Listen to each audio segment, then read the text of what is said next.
بسم الله الرحمن الرحيم الحمد لله رب العالمين اللهم صل وسلم وبارك على محمد وعلى آل محمد اللهم إنا نسألك علما نافعا ورزقا طيبا وعملا متقبلا ربنا تقبل منا إنك أنت السميع العليم وتب علينا إنك أنت التواب الرحيم اللهم انصر المجاهدين وارحم المستضعفين ودمر أعداء الدين واطمس على أموالهم آمين يا رب العالمين.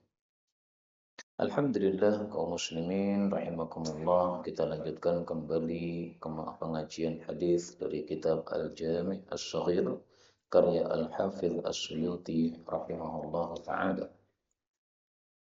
Dan sebelum kita lanjutkan, ini adalah majelis yang hampir terakhir. Jadi masih ada 2 kali majelis lagi. Kita nanti akan ketemu dengan bulan Ramadan insyaallah taala.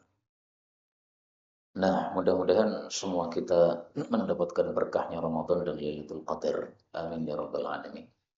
Dan sekaligus sebagai pemberitahuan, insyaallah nanti setelah Ramadan kalau kita mulai pengajian ini lagi, kita sudah tidak membaca kitab Al-Jami'us Shaghir. Kita ganti kitab yang lain. Pertama karena kitab ini sudah khatam, ya, jadi ini sekedar pengulangan ini. Kita mulainya 2013, kemudian khatamnya 2025, ya, jadi sekitar 12 tahun. Ya. Kemudian kita akan ganti dengan kitab judulnya Ma'alimus Sunnah. Yang ini sudah diajarkan oleh Ustaz Rahmat rahimahullah, jilid 1 dan jilid 2. Jilid 2 mungkin belum selesai, tapi saya langsung jilid 3. Nah, maka bagi yang mau mempersiapkan silahkan, kitabnya kitab Ma'alimus Sunnah. Ini karya Syekh Saleh Asy-Syami. Syekh Saleh Asy-Syami juga salah satu guru saya, tetapi secara online, ya, karena beliau waktu sebelum masuk penjara itu sudah sempat mengajar secara online. Alhamdulillah. Jilid ketiga dari kitab Ma'alimus Sunnah. Baik, sekarang kita lanjutkan kitab Jami'us Shaghir hadis 5451. فقال المؤلف رحمه الله تعالى ونفعنا به وبعلومه في الدارين آمين. على الخمسين wajib atas 50 orang Jum'atun untuk Jum'atan. Artinya kalau belum sampai 50 orang belum wajib Jum'atan. Tapi hadis ini palsu, maka saya kasih tanda bintang di sini sehingga tidak bisa dijadikan sebagai dalil. Adapun dalam bab fikih, maka para ulama berselisih pendapat sahnya Jum'atan itu jumlahnya berapa orang. Mazhab Syafi'i minimal 40 orang. Sebagian ulama yaitu mazhab Maliki berpendapat minimal 12 orang. Ibnu Taimiyah berpendapat minimal 3 orang. Artinya 3 orang sudah cukup. Nah, bahkan sebagian ulama berpendapat 2 orang pun sudah cukup karena jamaah itu minimalnya adalah 2 orang. Dan salat Jumat itu termasuk salat jamaah. Saya mengikuti pendapat Ibnu Taimiyah, Pak. Sebagaimana kalam Allah Subhanahu wa taala di dalam Al-Qur'an surat Al-Jumu'ah ayat 9. Ya ayyuhalladzina amanu idza nudiya, apabila diseru yaitu azan. Lis-salati min yaumil jumu'ah, berarti ada muadzin 1 orang. Fas'au, maka bersegeralah. Nah, berarti ada yang berangkat ke masjid, ini makmumnya. Ila zikrillahi, kepada zikrullah, yaitu khutbah Jumat dan salat Jumat. Berarti ada khatibnya. Berarti muadzin, makmum, khatib, udah cukup Jumatan. Berdasarkan ayat ini pemikiran Ibnu Taimiyah rahimahullahu taala. Pemikiran yang sangat bagus menurut saya dalam bab ini tadi. Wallahu a'lam. Berikutnya 52, ala ruknil yamani, pada sudut yamani. Sudut yamani itu yang bersebelahan dengan sudut rukun Hajar Aswad. Malakun, ada seorang malaikat muwakkalun yang dipasrai oleh Allah Subhanahu wa taala bihi, pada rukun yamani tadi. Dipasrai untuk apa? Nah, nanti kita baca hadisnya. Mungdu, sejak khalaqallahu, Allah ciptakan as-samawati, langit-langit, wal arda, dan bumi. Fa'idha maka apabila marartum kalian melewati bihi terhadap rukun Yamani tadi, faqulu maka ucapkanlah Rabbana atina fid dunya hasanah wa fil akhirati hasanah wa qina adzabannar.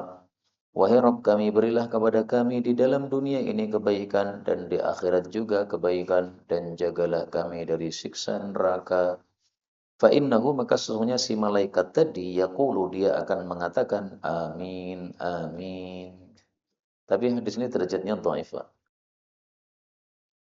Adapun yang sahih, kita mengucapkan doa ini bukan ketika melewati rukun Yamani, tapi dari rukun Yamani sampai dengan rukun Aswad. Jadi kan mulainya tawaf dari rukun Aswad kan, kemudian lewat ketemu dengan rukun Syami, ketemu lagi dengan rukun Syami, ketemu lagi kemudian ketemu dengan rukun Yamani. Nah, pas di rukun Yamani ini sampai dengan rukun Aswad, ini kita membaca doa sapu jagat, hadisnya sahih riwayat Abu Dawud. Nah, maka yang pengen tahu hadisnya yang sahih di dalam Sunan Abu Dawud sudah kita daurahkan di pesantren kemarin. Mudah-mudahan semua kita bisa tawaf dan membaca doa ini dan mendapatkan haji mabrur dan umrah mutaqabbalah. Amin ya rabbal alamin. Berikutnya 53. Ini juga hadis palsu, maka saya kasih tanda bintang. Alan nisa'i kewajiban atas wanita ma semua yang ala rijali kewajiban atas laki-laki. Illa kecuali 3. Yang pertama al-jumu'ata, Jumatan tidak wajib bagi wanita. Yang kedua wal janaiza dan jenazah-jenazah tidak wajib bagi wanita. Yang ketiga wal jihad dan berjihad tidak wajib bagi wanita. Ini hadisnya palsu ya. Tapi bahwasanya Jumatan tidak wajib bagi wanita ini sesuatu yang benar karena sudah ijma' para ulama. Sehingga para ibu-ibu kalau tidak Jumatan silahkan, yang penting tetap sholat ya, sholatnya jadi zuhur. Rasulullah Shallallahu Alaihi Wasallam bersabda, Al-Jumu'atu haqqun wajibun ala kulli muslimin. Jumat adalah kewajiban bagi setiap muslim untuk berjamaah kecuali 4. Nah, di antara 4 ini adalah perempuan, budak, perempuan, anak kecil, orang sakit. Hadis riwayat Abu Dawud sahih. Maka ibu-ibu tidak wajib Jumatan, ijma' ulama. Sehingga kalau ada yang mengatakan ibu-ibu wajib Jumatan, nah ini syudzul, syadz pendapatnya itu apa? Menyelisih ijma'. Adapun jenazah, ini kalau yang dimaksud adalah salat jenazah, maka salat jenazah boleh wanita salat jenazah. Tapi kalau yang dimaksud mikul jenazah, nah memang itu hanya khusus para laki-laki, perempuan nggak ada mikul jenazah. Adapun jihad, nah ini benar dalam hadis yang lain Rasulullah mengatakan lakunna afdalul jihad. Bagi kalian para wanita ada jihad yang paling afdal, yaitu apa? Haji. La syaukata fihi, yaitu jihad yang tidak ada duri, maksudnya tidak ada senjata padanya, yaitu adalah haji ke Baitullah. Ini untuk para wanita. Maka 2 poinnya benar ya. Jumatan memang tidak wajib, jihad memang tidak wajib. Nah, adapun jenazah ini tergantung yang dimaksud apa. Berikutnya 54. Alal wali, kewajiban atas wali. Wali ini maksudnya adalah Amirul Mukminin atau Khalifah atau Imam A'zam. Khamsu khisalin, 5 perkara. Apa saja? Yang pertama, jam'ul fai'i, mengumpulkan harta fai min haqqihi, dari haknya. Jadi misalnya mengambil upeti dari orang-orang kafir zimmi, nah, ditari'i, dikumpulkan. Yang kedua, wawad'uhu, dan meletakkan fai tadi fi haqqihi, pada haknya. Nah, jadi nggak boleh nepotisme, diberikan kepada keluarganya, diberikan kepada anaknya, diberikan kepada menantunya, nggak boleh ini. Berikan kepada seluruh umat Islam yang berhak. Yang ketiga, wa ayyasta'ina, dan bahwasanya dia itu minta bantuan ala umurihim, atas urusan-urusan mereka yaitu rakyat, bi khairi, dengan orang yang terbaik, man ya'lam, orang yang dia ketahui. Jadi artinya dia mengangkat pejabat-pejabat yang terbaik, jangan mengangkat pejabat-pejabat asal-asalan. Ini saya angkat pejabat karena teman saya, enggak boleh. Dia temanmu tapi berhak tidak. Ini saya angkat sebagai pejabat karena kerabatku, boleh, tapi kalau dia berhak, tidak berhak jangan diangkat. Kalau nekat dia mengangkat orang yang tidak berhak, gimana? Berarti sudah khianat. Sebagaimana disebutkan dalam hadis yang lain.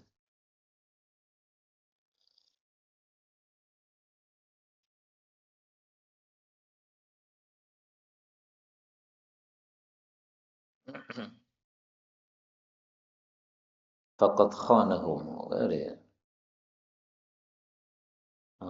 Berarti ini faqad khana. Khana Allah wa rasulahu. Ini hadis yang populer riwayat Hakim. Man ista'mala rajulan fi isabatin. Barang siapa yang memperkejakan, mengangkat pemimpin terhadap seseorang dari satu kelompok, padahal di tengah-tengah mereka ada orang yang lebih diridhoi oleh Allah Subhanahu wa taala daripada orang tadi. Nah, maka berarti dia itu khanallaha wa rasulahu wal mu'minin. Dia sudah khianat kepada tiga. Khianat kepada Allah, khianat kepada Rasulullah, khianat kepada umat Islam. Maka ngangkat pemimpin jangan asal-asalan, harus yang diridhoi oleh Allah Subhanahu wa taala, orang yang baik, orang yang saleh. Tapi saya jujur ya, hadis ini didhaifkan oleh Al-Albani. Tapi kalau diriwayatkan Hakim itu artinya disahihkan oleh Imam Hakim ya, karena Imam Hakim mustadraknya itu adalah kitab sahih. Kemudian yang keempat adalah wala yujammirahum, dan dia tidak boleh untuk mentajmir mereka. Mentajmir itu mengumpulkan mereka di tempat-tempat penjagaan terhadap musuh. Fayuhlikahum, lalu dia akan membinasakan mereka. Ya, jadi artinya tidak boleh mendolimi para prajurit yang berjaga-jaga di tempat-tempat perbatasan musuh. Tidak boleh ditahan di situ terus. Ya. Harus ada rolling. Ya. Jadi tugasnya itu harus bergantian. Jangan terus-menerus dia ditugasi di sana. Nggak boleh. Ini tidak tidak memberikan hak kepada para prajurit tersebut. Yang kelima adalah wala yu'akhira, dan tidak boleh memundurkan amra yaumin, urusan satu hari, lighadin, untuk hari besoknya. Karena menunda-nunda ini termasuk dari bisikan setan, sebagaimana para ulama mengatakan at-taswif min iblis. Taswif atau menunda-nunda itu sumbernya dari iblis. Ini hadisnya dhaif ya, tapi memang kewajiban pemimpin itu adalah menjaga rakyatnya, sebagaimana dalam hadis yang sahih Rasulullah Shallallahu Alaihi Wasallam bersabda, "Falam yahutha binasihatin lam yarih." Gak ada di sini yang sahih. Yang sahih Nabi Shallallahu Alaihi Wasallam mengatakan bahwasanya kalau ada seorang pemimpin kemudian dia tidak menjaga rakyatnya dengan penjagaan yang baik, dengan nasihat, maka pasti dia tidak akan mendapatkan bau jannah.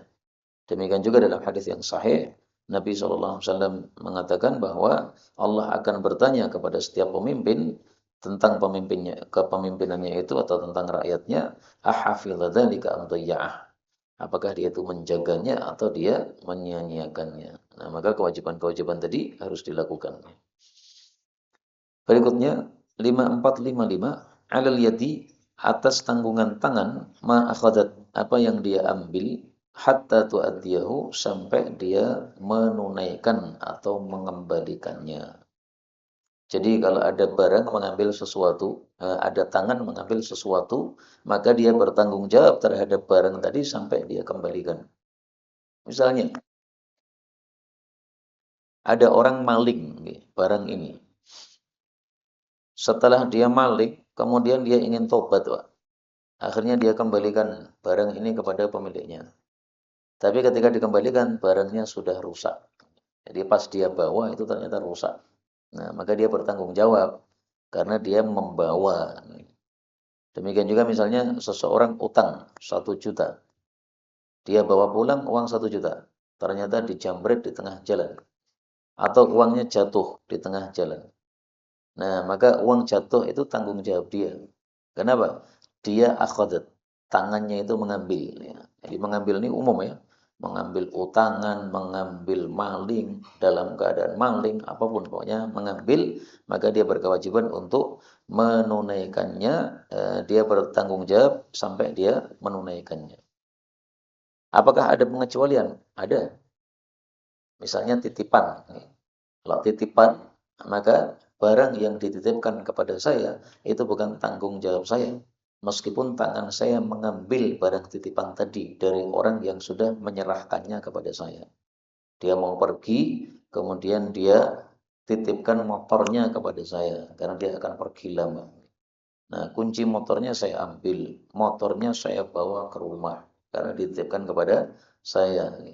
Nah, itu saya tidak tanggung jawab, Pak, kalau terjadi sesuatu, kecuali kalau saya teledor terhadap motor tadi.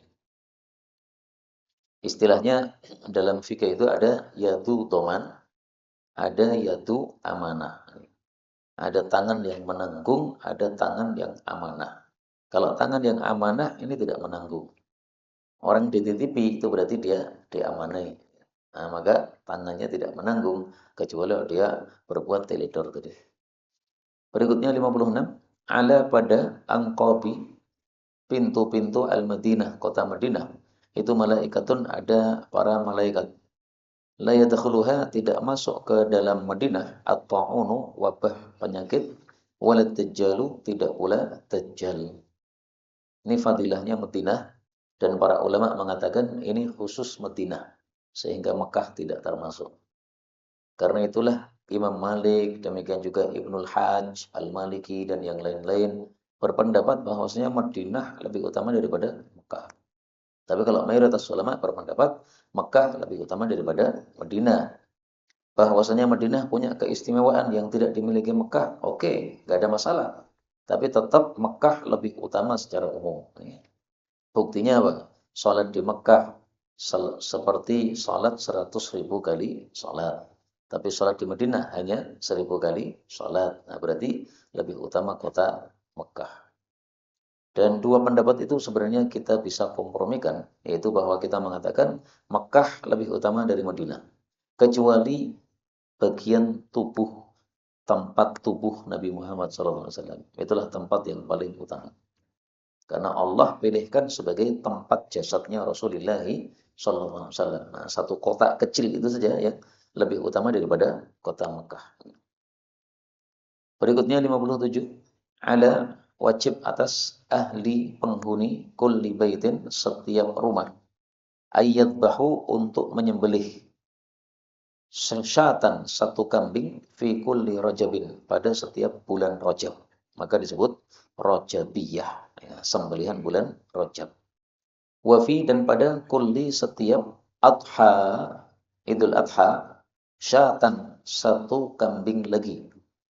Hadis ini derajatnya dhaif, sehingga tidak bisa untuk mewajibkan korban korban Rajab. Dan korban Rajab ini diperselisihkan oleh para ulama. Menurut mayoritas para ulama, korban Rajab ini sudah mansukh hukumnya, sehingga sudah tidak disyariatkan. Menyelisih mereka Imam Syafi'i. Beliau berpendapat korban Rajab ini masih disyariatkan, yang dimansukh itu hanya kewajibannya. Jadi dulu wajib, tapi kemudian tidak wajib, tapi masih disyariatkan. Tapi kalau mayoritas ulama sudah tidak disyariatkan, berarti sudah tidak ada lagi sembelihan Rajab. Nah, panjenengan hidup di Indonesia, ikut madhab Syafi'i, boleh. Silahkan sembelih bulan Rajab. Tapi lebih penting yang Idul Adha. Sehingga kalau uangnya hanya cukup untuk Idul Adha, ya Idul Adha saja, Rajabnya nggak usah. Kalau duitnya banyak, nah silahkan korban Rajab, korban Idul Adha. Rajab sudah lewat kemarin ya, sekarang Sya'ban. 58. Ala, di atas dirwati, punuk kulli ba'irin, setiap onta, itu ada syaitanun, setan. Famtahinuhunna, maka rendahkanlah onta-onta tersebut, birrukubi, dengan ditunggangi. Fa innama, maka semuanya tiada lain, yahmilullahu ta'ala, Allah lah yang memberikan tunggangan. Ya, jadi artinya tidak usah takut sama setan yang menunggangi di situ, tetap kalian bisa menunggangi. Kalau kalian duel dengan setan sendiri mungkin nggak punya kekuatan, tapi kalau sudah ada bantuan dari Allah, sudah tidak ada lagi yang bisa menghalangi kita.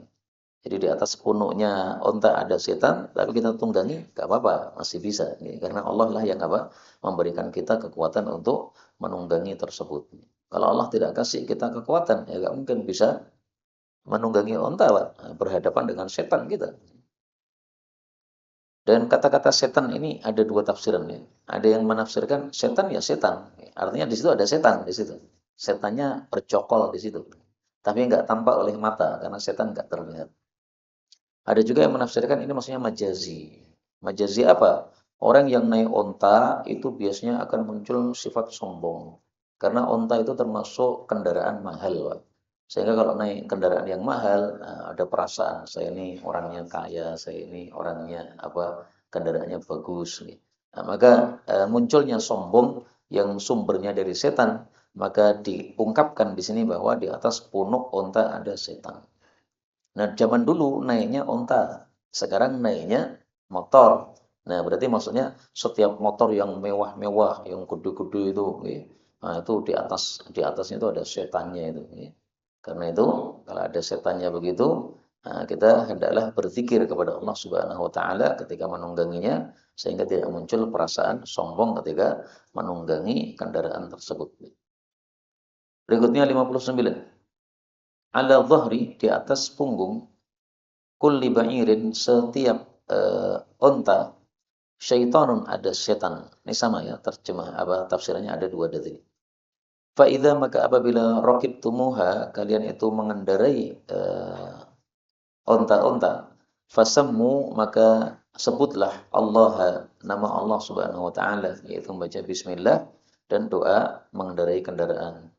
Thumma kemudian la tuqassiru, janganlah kalian itu memendekkan atau mengurangi an hajatikum dari hajat-hajat kalian. Ini kalimat ini, jangan kalian memendekkan dari hajat-hajat kalian. Ini saya cari syarahnya tidak ada, Wak. Dua kitab sudah saya buka, enggak ada. Karena saya cuma punya dua kitab saja untuk syarahnya kitab Jami' Shaghir ini ya. Kitab Taisir itu yang ringkas, enggak ada. Kitab Faidul Qadir itu yang lebih lebar, lebih penjelasannya lebih lebar juga enggak ada. Nah, sehingga gimana maksudnya wallahu a'lam ya. Ya mungkin maksudnya ya mengendarai kendaraan itu digunakan untuk hajat-hajat. Jadi bukan untuk apa kesombongan dan sebagainya wallahu a'lam. 60. Ala kulli batnin atas setiap batn.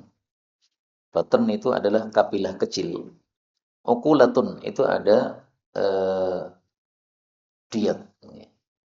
Jadi maksudnya gini, kalau ada pembunuhan yang tidak sengaja misalnya, maka yang menanggung diatnya atau ganti ruginya itu bukan hanya si pembunuh, tapi malah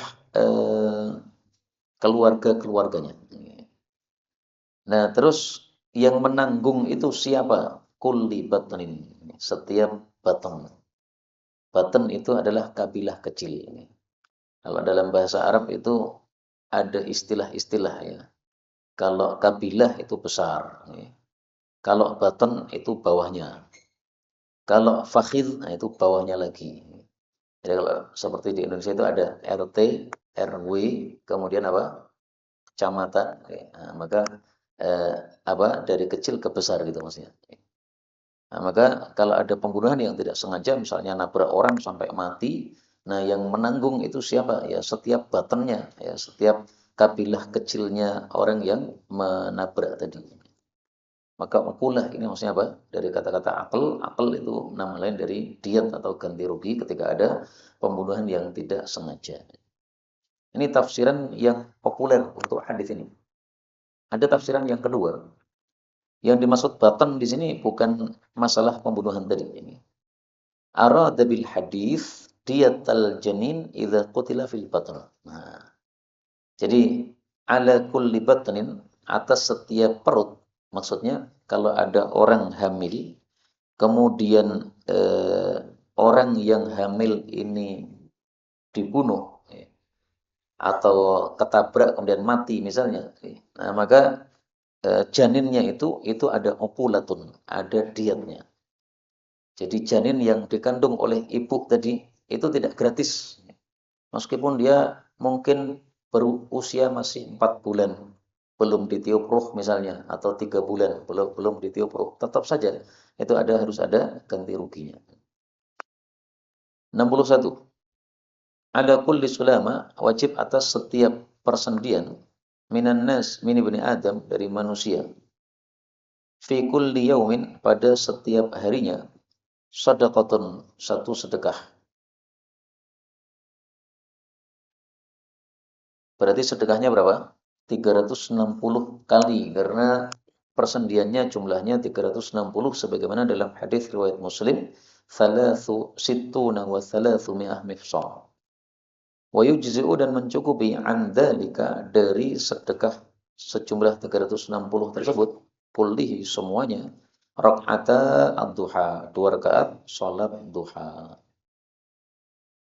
Karena itu sunnahnya salat duha setiap hari, Pak. Karena kita wajib mensyukuri setiap persendian kita juga setiap hari, kulla yaumin. Maka saya mengikuti fikihnya Aisyah, salat duha setiap hari. Kalau fikihnya Ibnu Abbas, salat duha setiap 10 hari sekali. Sebagian ulama lagi berpendapat salat duha hanya bagi yang tidak tahajud. Yang semalam sudah tahajud tidak perlu salat duha. Nah, fikihnya ada 3 macam tadi. 62. Ala kulli muhtalimin, atas setiap orang yang sudah balik, rawahul jum'ah, untuk berangkat Jumatan. Wa ala kulli, dan wajib atas setiap man rahal jum'ata, orang yang pergi ke Jumatan, al-ghuslu, untuk mandi. Nah, inilah dalilnya sebagian ulama Malikiyah yang berpendapat bahwasanya mandi Jumatan hukumnya adalah wajib. Tapi menurut mayoritas para ulama, hukum mandi Jumatan adalah sunnah. Adapun kata-kata ala ini tidak menunjukkan wajib, ya, hanya tekanan saja, sehingga hukumnya sunnah. Kenapa dihukumi sunnah? Karena Nabi bersabda dalam hadis yang lain, siapa yang hanya wudhu itu sudah bagus. Nah, berarti wudhu saja sudah sah. 63. Ala kulli rajulin muslimin, wajib atas setiap laki-laki muslim, fi kulli sab'ati ayyamin, pada setiap 7 hari. 7 hari berarti 1 pekan. Ghuslu yaumin, untuk mandi 1 hari. Nah, 1 harinya kapan? Wa dan dia itu adalah yaumul jumu'ati, hari Jumat. Karena itulah sebagian ulama berpendapat mandi Jumatan ini wajib untuk semua orang, Pak. Tidak hanya yang pergi Jumatan saja. Jadi para ulama berselisih pendapat, mandi Jumatan itu sebabnya apa? Pendapat pertama mengatakan sebabnya harinya hari Jumat. Berarti siapapun muslim yang sudah balik ya mandi Jumatan. Meskipun dia tidak ke masjid, meskipun dia sedang sakit di rumah tapi bisa mandi, ya. Meskipun dia sedang safar tidak wajib Jumatan kan, tapi tetap harus mandi. Nah, pendapat yang kedua mengatakan sebabnya mandi itu adalah datang Jumatan, berdasarkan hadis yang sebelumnya tadi, rawahul jumu'ati. Maka yang mengikuti pendapat pertama itu dalilnya hadis yang kedua ini. Yang mengikuti pendapat kedua itu dalilnya hadis sebelumnya tadi. Berikutnya 64. Ala kulli muslimin, wajib atas setiap orang muslim, shadaqatun, untuk bersedekah. Fa illam yajid, kalau dia tidak mendapati, fa ya'malu, maka dia itu beramal biyadihi, dengan tangannya, misalnya menjadi tukang atau menulis karya dijual dan sebagainya. Fa yanfa'u nafsahu, lalu dia itu memberi manfaat kepada dirinya sendiri, yaitu dengan hasil uangnya tadi. Wa yatasaddaq, dan dia bersedekah. Nah, jadi kalau kita dapat hasil jangan dihabiskan semua, Pak. Sebagiannya disedekahkan. Apapun pekerjaan kita, ya. Kita dapat gajian akhir bulan, sebagian disisihkan. Fa illam yastati, kalau dia tidak mampu, fa yu'inu, maka dia itu membantu dzal hajah, orang yang memiliki hajat, al malhuf, yang minta tolong. Malhuf ini bentuknya maf'ul tapi terjemahannya fa'il, ya, minta tolong.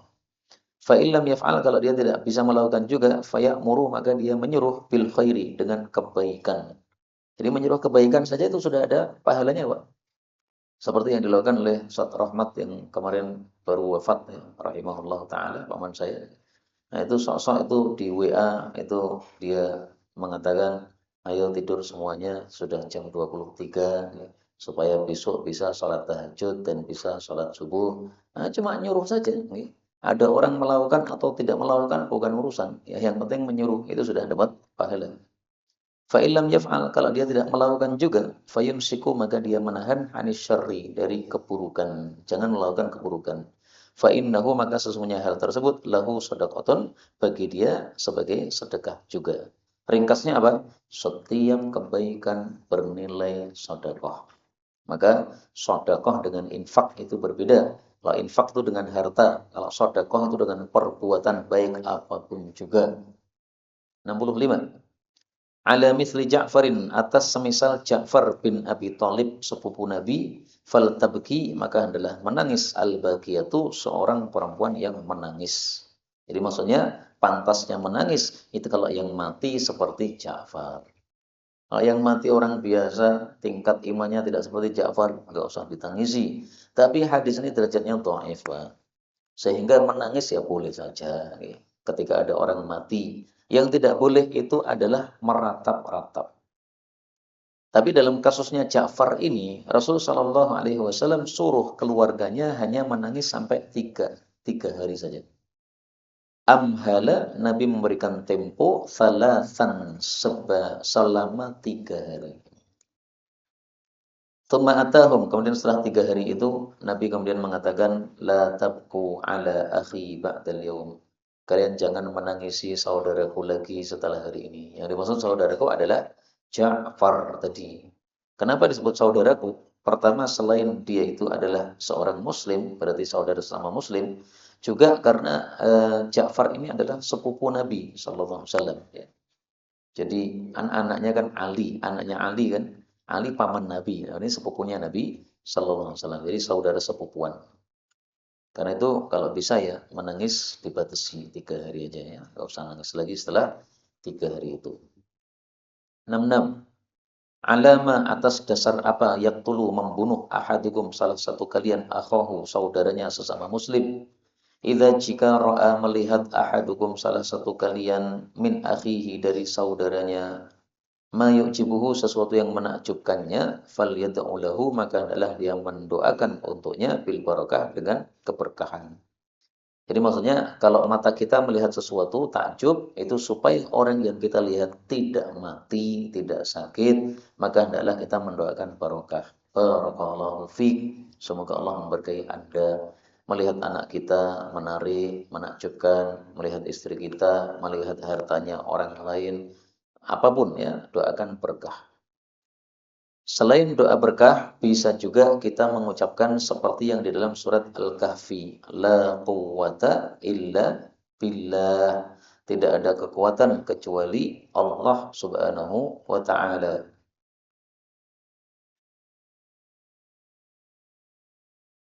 Dalam satu hadis yang dhaif disebutkan, barang siapa yang melihat sesuatu, kemudian dia takjub terhadapnya, maka hendaklah kita mengucapkan la quwwata illa billah.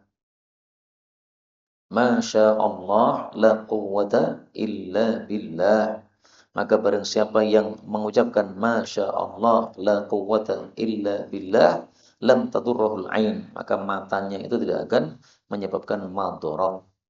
Ini hadisnya riwayat Ibnu Sunni, derajatnya dhaif, tetapi maknanya sesuai dengan surat Al-Kahfi yang biasa kita baca pada hari Jumat. Tapi yang lebih afdal kalau kita membaca sesuai perintah Nabi di sini, mendoakan barokah. Masya Allah, tabarakallah. Nah, tabarakallah itu bukan mendoakan barokah. Mendoakan barokah itu Allahumma barik. Maka ketika hadis ini disampaikan oleh seorang syekh, waktu itu saya tanya, bagaimana kalau tabarakallah syekh ini? Tabarakallah itu bukan mendoakan berkah, kata beliau. Nah, mendoakan berkah bagaimana? Allahumma barik. Nah, sehingga ya Masya Allah, la quwata illa billah, Allahumma barik. Itu yang lebih sesuai dengan hadis ini. Artinya ucapan tabarakallah itu belum mewakili kata-kata fal yad'u lahu bil barakah. Masya Allah, tabarakallah. Itu saya nggak tahu apakah ada hadisnya apakah tidak. Kalau tidak ada mungkin ya itu pengen mempraktekkan hadis ini, tetapi apa pelafalannya kurang pas. Berikutnya 67. Alama atas dasar apa? Tadgharna kalian itu menyokok auladakunna anak-anak kalian bihadzal ilaqi dengan penyokokan ini, yaitu menyokok pada bagian tenggorokan yang sedang mengalami radang. Orang-orang Arab dulu ketika anaknya mengalami radang pada tenggorokan itu disokok-sokok dengan apa? Jari gini. Itu menyiksa mereka, nggak boleh. Alaikunna lazimilah oleh kalian bihadzal udi al-hindi, kayu India ini. Biasa disebut sebagai kustul hindi. Ada dua Pak ya, ada kustul hindi itu yang hitam, ada kustul bahri itu yang putih. Nah di sini yang disebutkan hindi berarti yang hitam. Tapi seandainya kita ganti yang putih bagaimana? Boleh, karena dalam riwayat yang lain bihadzal kustil bahri. Nah, berarti dua-duanya boleh. Fa inna karena sesungguhnya fihi pada kustul hindi tadi sab'ata asfiyatin ada 7 kesembuhan min sab'ati adwain dari 7 penyakit. Nah, 7 penyakit apa saja? Beliau hanya sebutkan satu. Minha termasuk dari 7 penyakit tadi adalah zatul jambi.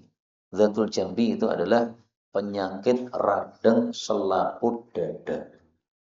Janbun itu samping ya. Nah, maksudnya adalah bagian dada kita ini ya, ada selaputnya kemudian terjadi radang padanya itu disebut sebagai zatul jambi. Kenapa Nabi tidak sebutkan 7 sekaligus? Karena beliau tadi sudah menyebutkan 7 kan.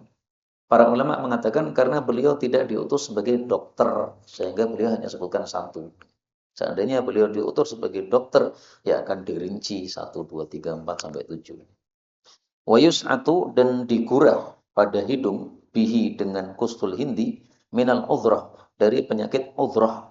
Udhrah itu tadi radang tenggorokan tadi yang biasa ditusuk-tusuk dengan jari oleh orang-orang Arab tadi. Nah, cukup ditetesi, tapi netesnya bukan di tenggorokannya, Pak. Netesnya malah di hidung. Lalu kok bisa? Ya. Karena dari lubang hidung itu nanti akan masuk kemudian netes ke tenggorokan. Wayulattu bihi dan digurah pada mulut bihi dengannya min dzatil jambi dari penyakit radang selaput dada tadi. Jadi kalau radang selaput dada berada di dalam kan, maka masuknya lewat mulut. Tapi kalau radang tenggorokan masuknya lewat hidung. Pengobatan cara Nabi begitu. Jadi bukan langsung diteteskan pada bagian yang sakit, bukan. Malah jalurnya yang agak jauh. 68. Alliku gantungkanlah as-sauta cambuk haitsu di tempat yang yarahu melihatnya ahlul bait, penghuni rumah. Ini termasuk sunnah yang sudah mati dan hadis ini derajatnya hasan. Maka Asy-Syaikh Al-Albani rahimahullah dan yang lain-lain ya, mempopulerkan hadis ini untuk kita menggantungkan cambuk di rumah kita. Tujuannya untuk apa? Nah, ini hadis 69 ini penjelasnya. Alliku gantungkanlah as-sauta cambuk haitsu di tempat yarahu yang melihatnya ahlul bait penghuni rumah kita fa innahu karena sesungguhnya cambuk itu adabun adalah didikan lahum untuk mereka. Nah, jadi untuk menakut-nakuti mereka kalau mereka melakukan perbuatan maksiat. Dan ini hadisnya dihasankan oleh Al-Albani juga ya. Tapi jangan suka main pukul deh. Itu hanya untuk nakut-nakuti saja. Dipukulkan itu kalau memang tidak bisa dengan nasihat. Dengan nasihat sudah bisa, nggak usah dipukul. Dipukul itu jalan terakhir kalau memang dinasihati tidak bisa. Terakhir pada pertemuan kali ini 5470 ilmun satu ilmu la yuqalu bihi yang tidak diucapkan dengannya kakanzin itu seperti simpanan la yunfaqu minhu yang tidak diinfakkan darinya. Hadis sahih disahihkan oleh Al-Albani ya. Artinya apa? Kalau kita punya ilmu, supaya berkembang ilmunya, hendaklah disampaikan. Ilmu tidak disampaikan, tidak berkembang. Sama dengan simpanan, disimpan tok, tidak diinfakkan. Akan habis barokahnya, karena tidak dikeluarkan infaknya. Padahal infak itu menyebabkan barokah datang. Sebagaimana Allah subhanahu wa ta'ala mengatakan, وَمَا أَنْفَقْتُم مِّن شَيْءٍ فَهُوَ يُخْلِفُهُ Sabat 39. Apapun yang kalian infakkan dari segala sesuatu, Allah menggantinya. Kalau tidak mengganti dengan barang, maka mengganti dengan barokah. Kalau barokah itu pasti. Ya. Kalau mengganti dengan barang, itu tidak pasti. Wa huwa khairur raziqin, dialah sebaik-baik zat yang memberikan rezeki. Karena itu, mari kita sampaikan ilmu, karena sekarang ini menyampaikan ilmu mudah. Lewat WA bisa dengan menyampaikan ilmu, ya. Lewat Facebook bisa dengan menyampaikan ilmu, lewat YouTube bisa untuk menyampaikan ilmu, yang mudah sekali menyampaikan ilmu pada masa kita sekarang ini. Ini yang dapat kita pelajari, betulnya dari Allah Ta'ala. Kalaupun ada salahnya, fa astaghfirullahaladzim li wa lakum, walhamdulillahi rabbil alamin. Silakan ulama duluan.